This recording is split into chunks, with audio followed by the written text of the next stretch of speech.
Assalamualaikum warahmatullahi wabarakatuh. Salam sejahtera dan shalom untuk kita semua.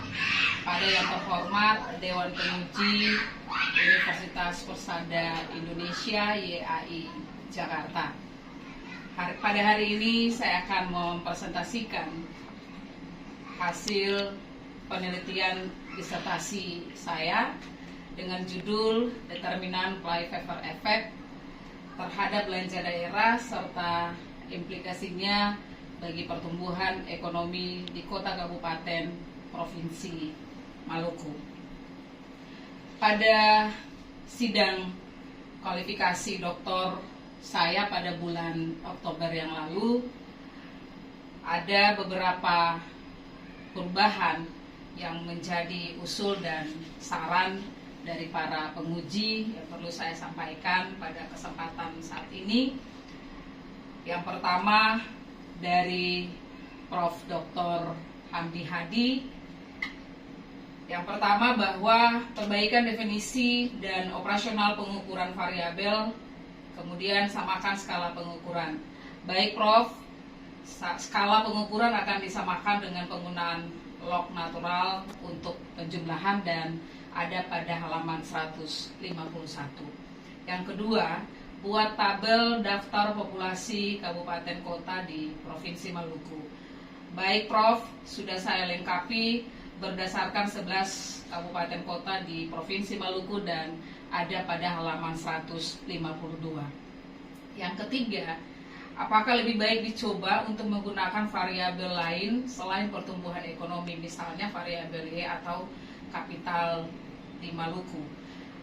Prof, bahwa jika menggunakan pendapatan per kapita provinsi akan berujung pada penggunaan produk domestik regional bruto atau PDRB dan ada pada halaman 112. Yang keempat, perhatikan saran atau petunjuk dari para penguji. Baik Prof, semua saran penguji sudah saya tindaklanjuti dalam penulisan ini. Yang kedua, dari Dr. Yuli Sein. Yang pertama, jelaskan sumber dana dan penggunaan dana dalam belanja daerah dalam penelitian saudara. Baik Pak Doktor, bahwa yang pertama sumber dana terdiri dari dua, yakni pendapatan asli daerah atau PAD yang terdiri dari pajak, retribusi, pendapatan BUMD dan pendapatan-pendapatan lainnya yang sah, dan dana transfer pusat atau dana perimbangan, diantaranya DAK, DAU, DBH, ADD, dan lain-lain. Dan semuanya ini dibelanjakan bagi pelayanan publik seperti kesehatan, pendidikan, keamanan, perumahan rakyat, penataan ruang, perlindungan lingkungan hidup, dan pelayanan lainnya yang diperlukan masyarakat dan ada pada halaman 14. Yang kedua, jelaskan masalah utama dalam penelitian saudara dan apa fakta yang mendukung masalah dalam penelitian saudara. Baik Pak Doktor, yang menjadi masalah utama dalam penelitian saya adalah masih terdapat rentang kendali pemerintahan dari kota kabupaten atau ibu kota provinsi ke kabupaten-kabupaten lain karena kondisi wilayah yang sebagian besar merupakan laut dan jaringan transportasi yang belum memadai.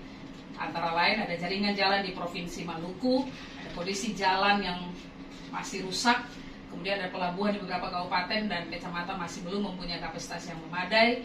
Ada bandara-bandara yang belum semuanya berfungsi secara optimal, serta sarana transportasi darat seperti angkutan umum yang belum tersedia dengan memadai. Dan hal ini mengindikasikan pemerintah daerah membutuhkan sejumlah anggaran untuk membelanjakan kebutuhan masyarakat di atas. Dan berdasarkan data bahwa ketersediaan PAD atau pendapatan asli daerah tidak mencukupi untuk membelanjakan kebutuhan masyarakat Maluku sehingga membutuhkan intervensi pemerintah pusat lewat transfer pusat atau dana perimbangan. Yang ketiga, pertumbuhan ekonomi di Provinsi Maluku rendah karena infrastruktur yang kurang mendukung.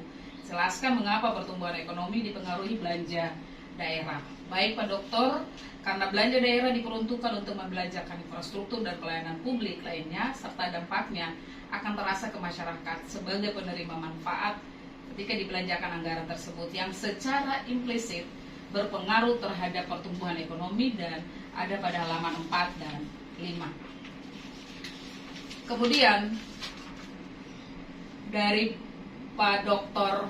Henry bahwa yang pertama, latar belakang fokus pada fenomena yang terkait dengan flypaper effect dan apa kaitannya dengan belanja daerah dan pertumbuhan ekonomi, serta dilengkapi dengan riset gap atau mendapatkan perbedaan penelitian dari novelty. Baik Pak Dokter, sudah saya lengkapi sesuai dengan saran penguji dan ada pada halaman 24 sampai 26. Yang kedua, perkuat dukungan teori terutama terkait dengan flypaper effect, juga dukungan teori kaitannya dengan belanja daerah dan pertumbuhan ekonomi. Perlu mengungkapkan teori pertumbuhan ekonomi. Baik Pak Dokter, sudah saya lengkapi dalam definisi operasional berdasarkan referensi jurnal dari Bapak dan ada pada halaman 50, halaman 75, 107 dan 113. Yang ketiga, hipotesis penelitian dan kerangka penelitian terbalik. Baik Pak Dokter, sudah saya lengkapi dan perbaiki sesuai dengan saran penguji dan ada pada halaman 149. Yang keempat, perlu tambahan variabel lain yang mempengaruhi belanja daerah dan pertumbuhan ekonomi. Baik Pak Dokter, pada penelitian terdahulu telah disampaikan yang menjadi pembeda dengan penelitian terdahulu adalah penerimaan transfer daerah dalam bentuk dana bagi hasil atau DBH dan alokasi dana desa atau ADD dan ada pada halaman 114 sampai 129. Yang kelima, perbaiki bab 4. Ada satuan data untuk variabel, rumus penulisan pertumbuhan ekonomi, populasi dan sampel penelitian serta perbaiki penulisan uji pemilihan model panel. Baik Pak Dokter, sudah saya perbaiki sesuai saran dan masukan penguji dan ada pada halaman 152 dan 161. Selanjutnya, Prof. Dr. Anus Wiranmus. Yang pertama, pertajam latar belakang dan judul. Baik Pak Prof, sudah saya tambahkan sesuai saran penguji dan ada pada halaman 24 sampai 26. Yang kedua, pertumbuhan ekonomi Indonesia dan daerah belum ada datanya. Baik Prof, datanya telah saya lengkapi sesuai saran penguji dan ada pada halaman 3 sampai 5. Yang ketiga, masukkan state of the art yang belum ada. Masukkan setelah manfaat apa yang baru dari penelitian saudara. Baik Prof, sudah saya lengkapi sesuai saran penguji. Sementara yang berbeda dengan penelitian terdahulu dalam penelitian saya adalah lokasi penelitian di kota kabupaten provinsi Maluku, periode tahun penelitian 2016 sampai 2020, serta penambahan variabel dana bagi hasil atau DBH dan alokasi dana desa atau ADD terdapat pada halaman 33. Yang keempat, gambar kerangka penelitian supaya diperbaiki. Baik Prof, sudah saya perbaiki sesuai saran dan masukan penguji dan ada pada halaman 149. Yang kelima, populasi dan sampelnya dipertajam. Baik Prof, sudah saya pertajam sesuai saran dan masukan penguji dan ada pada halaman 152. Yang keenam, uji koefisien determinannya belum ada. Baik Prof, sudah saya lengkapi sesuai saran penguji dan ada pada halaman 162. Yang ketujuh, teori penturi harus dicari dan dilengkapi di daftar pustaka. Baik Prof, sudah saya lengkapi di daftar pustaka dan definisi konsep dan ada pada halaman 225. Selanjutnya, saya akan menyampaikan hasil penelitian saya yang diawali dengan rancangan model penelitian. Terlihat ada 5 variabel eksogen dan 2 variabel endogen, yakni variabel eksogen adalah PAD, DAU, DAK, DBH, dan ADD, sementara variabel endogen itu adalah belanja daerah dan pertumbuhan ekonomi. Sehingga hipotesis dapat dilihat H1 terdapat pengaruh pendapatan asli daerah, PAD terhadap belanja daerah di kabupaten kota provinsi Maluku, H2 atau hipotesis H2 terdapat pengaruh dana alokasi umum DAU terhadap belanja daerah di kabupaten kota provinsi Maluku, dan H13 atau hipotesis H13 terdapat pengaruh pendapatan asli daerah PAD, dana alokasi umum DAU, dana alokasi khusus DAK, dana bagi hasil DBH, dan alokasi dana desa ADD serta belanja daerah secara bersama-sama terhadap pertumbuhan ekonomi daerah di kabupaten kota provinsi Maluku. Selanjutnya, berdasarkan hasil olah data regresi struktur 1 atau model ketepatan atau kesesuaian model pada uji Chow pengujian dengan tes ini memilih PLS atau FEM, yaitu di mana H0-nya merupakan model mengikuti PLS dan H1-nya model mengikuti fixed effect. Dan dasar pengambilan keputusannya di mana jika probabilitasnya atau nilai signifikannya lebih besar dari 0,05 atau T tabel lebih kecil T hitung, lebih kecil T tabel, maka H0-nya tidak ditolak. Selanjutnya, jika probabilitasnya atau nilai signifikannya lebih kecil dari 0,05 atau T hitung lebih kecil T tabel atau T hitung lebih besar T tabel, maka H0-nya ditolak. Sehingga nilai probabilitas signifikansi cross section atau F sebesar 0,000 lebih kecil dari 0,05, maka H0-nya ditolak. Artinya model fixed effect terpilih atau lebih tepat dibandingkan model CEM karena probabilitasnya 0,0231 lebih kecil dari 0,05, maka H0-nya ditolak dan H1-nya diterima, sehingga model ini mengikuti fixed effect. Selanjutnya, dalam pengujian Hausman, tes untuk memilih FEM atau REM, yaitu jika H0-nya model mengikuti random effect dan H1-nya model mengikuti fixed effect. Dasar pengambilan keputusan dalam uji ini, jika probabilitasnya atau nilai signifikan lebih besar dari 0,05 atau T tabel lebih kecil dari T hitung lebih kecil T tabel, maka H0-nya tidak ditolak. Atau juga jika probabilitas atau nilai signifikannya lebih kecil dari 0,05 atau T hitung lebih kecil dari T tabel atau T hitung lebih besar T tabel, maka H0-nya ditolak. Sehingga dari hasil perhitungan, karena probabilitasnya 0,0108 lebih kecil dari 0,05, maka H0-nya ditolak dan H1-nya diterima. Sehingga model ini mengikuti fixed effect. Selanjutnya, dari rangkuman uji model struktur 1 ini, dalam uji Chow, H0-nya CEM, H1-nya FEM, probabilitasnya 0,000 lebih kecil dari 0,05, maka terpilihnya fixed effect. Pada uji Hausman, H0-nya REM, H1-nya FEM, probabilitasnya 0,0018 lebih kecil dari 0,05, maka terpilihnya FEM.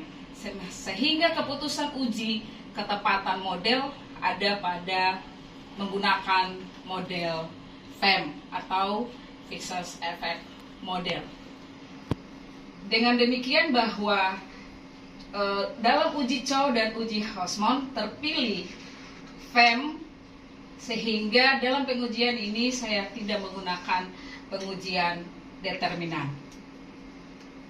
Selanjutnya pada gambar koefisien model penelitian dalam 5 variabel eksogen dan 2 variabel endogen, terlihat bahwa hipotesis H1 dalam variabel PAD terhadap pengaruhnya terhadap belanja daerah di mana koefisien 0,121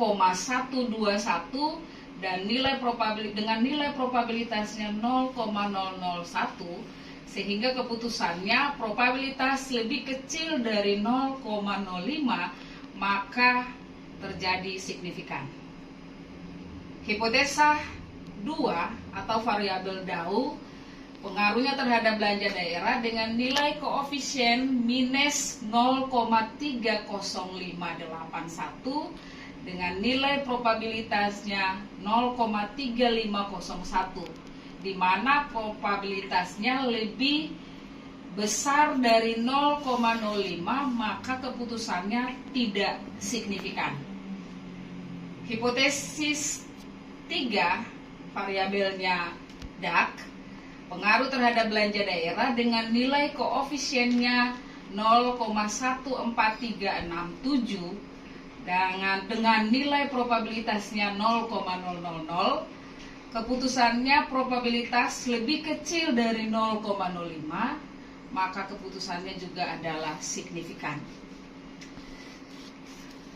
Hipotesa 6 atau variabel secara bersama-sama itu pengaruh terhadap belanja daerah di mana nilai koefisiennya 102,8900 dengan nilai probabilitasnya 0,000, maka probabilitas lebih kecil dari 0,05 sehingga keputusannya adalah signifikan, dan nilai pengaruh secara bersama-sama ini dengan nilai variabelnya 0,975353.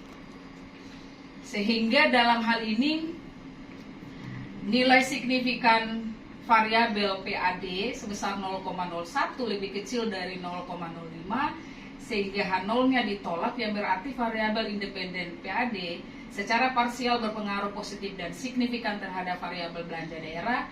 Dengan demikian makin tinggi PAD maka makin tinggi pula belanja daerah, demikian juga sebaliknya. Yang kedua, pada tabel di atas nilai signifikan variabel DAU 0,3501 lebih besar dari 0,05 sehingga H0-nya tidak ditolak, yang berarti variabel independen DAU secara parsial tidak berpengaruh signifikan terhadap variabel belanja daerah. Selanjutnya, nilai koefisien PAD sebesar 0,121 artinya bahwa PAD mempunyai pengaruh positif terhadap belanja daerah. Jika nilai PAD naik sebesar 1 satuan, maka nilai belanja daerah akan naik sebesar 0,121. Selanjutnya dengan nilai R kuadratnya sebesar 0,97 yang menyatakan bahwa kontribusi dari kelima variabel eksogen terhadap belanja daerah adalah sebesar 97,52%.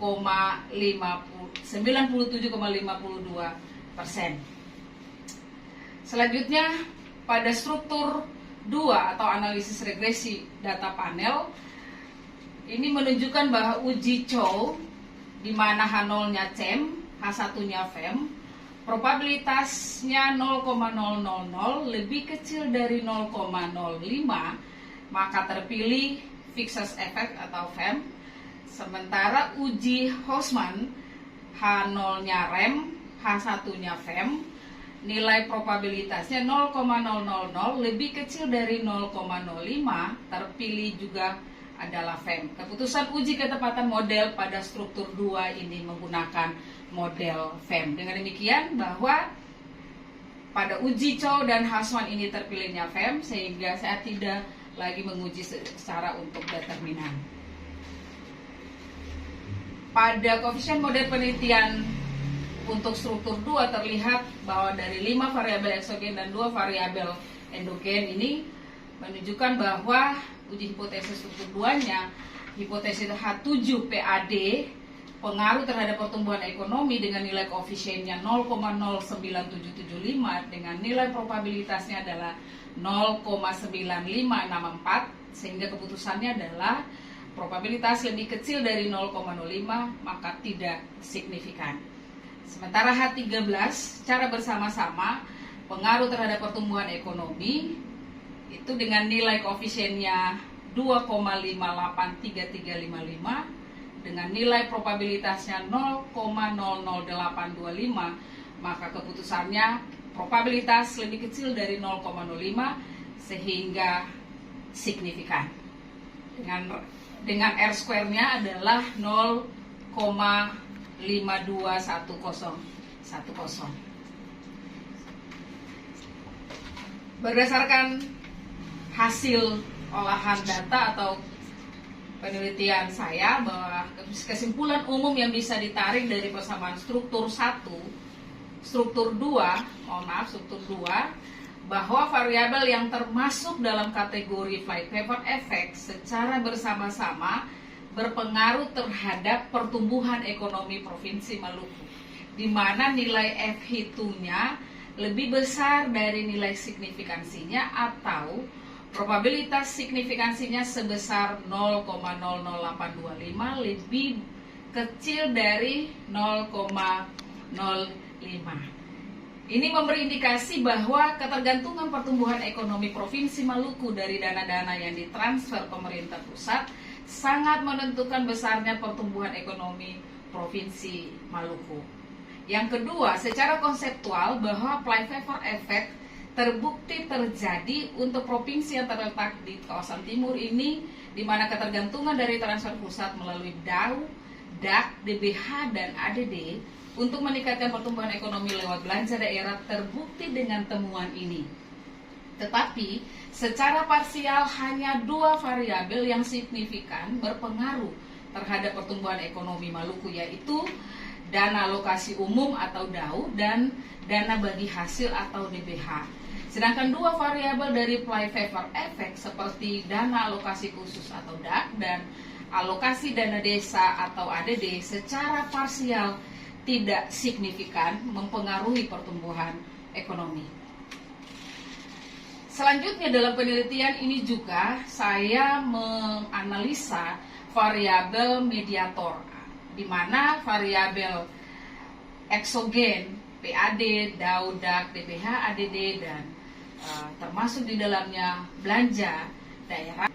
Variabel PAD, di mana pengaruh langsung kepada pertumbuhan ekonomi, itu mengalami tidak signifikan karena probabilitas itu lebih besar dari 0,05. Sementara pengaruh tidak langsung ke pertumbuhan ekonomi itu sebesar 2,482 sehingga terjadi signifikan. Selanjutnya DAU berpengaruh langsung kepada pertumbuhan ekonomi dengan nilai signifikansinya adalah pada probabilitas itu lebih kecil dari 0,05. Sementara pengaruh tidak langsung ke pertumbuhan ekonomi itu sebesar 6,262 sehingga tidak signifikan. Sementara pengaruh langsung variabel belanja daerah kepada pertumbuhan ekonomi itu nilai probabilitasnya lebih kecil dari 0,05 sehingga signifikansi. Dan selanjutnya pada kesimpulan sementara berdasarkan penelitian saya ini, variabel PAD itu signifikannya belanja daerah merupakan full mediator pengaruh PAD ke pertumbuhan ekonomi. Yang kedua, pada pengaruh langsung dana alokasi umum, belanja daerah bukan merupakan mediator pengaruh DAU ke pertumbuhan ekonomi. Selanjutnya, pada persamaan struktur 1 dibandingkan dengan struktur 2 sehingga diperoleh penurunan koefisien determinasi dari 0,975151 menjadi 0,521010. Ini juga dilihat dari kedua struktur setelah adanya pengaruh tidak langsung variabel pada struktur 2. Akan tetapi ditemui R kuadratnya menurun. Hal ini dimungkinkan atau disebabkan oleh data yang digunakan merupakan data panel, yaitu data dari time series dan data cross section. Selanjutnya, dalam penelitian ini juga ketika hasilnya telah ditemukan, saya berkesimpulan yang pertama bahwa hasil penelitian ini pada variabel PAD mempunyai pengaruh negatif dan signifikan terhadap belanja daerah. Artinya, semakin tinggi PAD, maka belanja daerah akan meningkat. Dari hasil perhitungan secara statistik, PAD ternyata signifikan mempengaruhi belanja daerah. Dengan demikian, hipotesis 1 ini diterima dan mendukung. Oleh karena PAD merupakan sumber keuangan daerah untuk melakukan belanja daerah dan jasa, belanja barang dan jasa untuk proses pembangunan di daerah. Hal ini selaras dengan temuan hasil penelitian dari Yani Rizal Erpita tahun 2019. Yang kedua, dari hasil penelitian dana alokasi umum mempunyai koefisien arah slope negatif dan tidak signifikan mempengaruhi belanja daerah. Artinya, semakin tinggi DAU dana alokasi umum, maka belanja daerah akan menurun. Sehingga disimpulkan bahwa dana alokasi umum tidak berpengaruh positif terhadap belanja daerah, sehingga hipotesa 2 ini ditolak. Penelitian ini tidak selaras dengan hasil penelitian yang dilakukan oleh Fuad 2019 dan Shumita 2018. Keenam, variabel PAD, DAU, DAK, DBH, ADD secara bersama-sama berpengaruh terhadap belanja daerah. Hipotesis keenam dari penelitian ini secara statistik positif dan signifikan terhadap belanja daerah, di mana nilai F-nya positif serta nilai probabilitasnya 0,000 lebih kecil dari 0,05. Koefisien determinasi dari persamaan struktur 1 ini mencapai 97,53%. Untuk menjelaskan kontribusi dari variabel-variabel tersebut, hanya 2,47%, sisanya dijelaskan atau dipengaruhi variabel lain yang tidak diteliti oleh saya, sehingga kesimpulannya hipotesa ke-6 ini diterima. Hal ini selaras dengan hasil penelitian yang dilakukan oleh Nurul, Ikhwani, Nazaina, dan Ratna tahun 2019. Hipotesa ke-13 ini disimpulkan bahwa PAD, DAU, DAK, DBH, ADD, dan belanja daerah berpengaruh terhadap pertumbuhan ekonomi.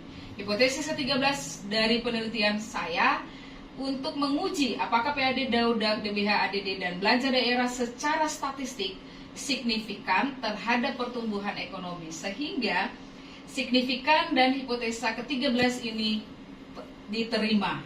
Hal ini selaras dengan penelitian yang dilakukan oleh Marwani tahun 2013. Dalam penelitian ini juga terdapat variabel antara atau interveni, di mana belanja daerah merupakan full mediator pengaruh PAD ke pertumbuhan ekonomi. Kedua, belanja daerah bukan merupakan mediator pengaruh DAU ke pertumbuhan ekonomi.